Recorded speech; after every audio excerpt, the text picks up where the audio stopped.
ભાવનગર શહેરમાં 2019માં મામાને ઘરે રહેવા આવેલી ધોરણ 10ની વિદ્યાર્થીની સાથે વારંવાર કૌટુંબિક મામા દુષ્કર્મમાં આચરતા હોય જેને પગલે પોક્સો હેઠળ પોલીસ ફરિયાદ નોંધાઈ હતી જેનો ચુકાદો આવ્યો છે। કૌટુંબિક મામાના ઘરે રહેવા આવેલી ધોરણ 10ની વિદ્યાર્થીની સાથે વારંવાર કૌટુંબિક મામાએ દુષ્કર્મ આચરતો હોય જેને પગલે 2019માં ફરિયાદ નોંધાઈ હતી।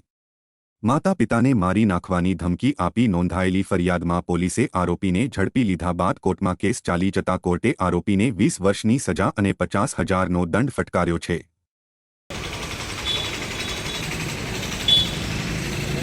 થોડીક ઉભા રાખો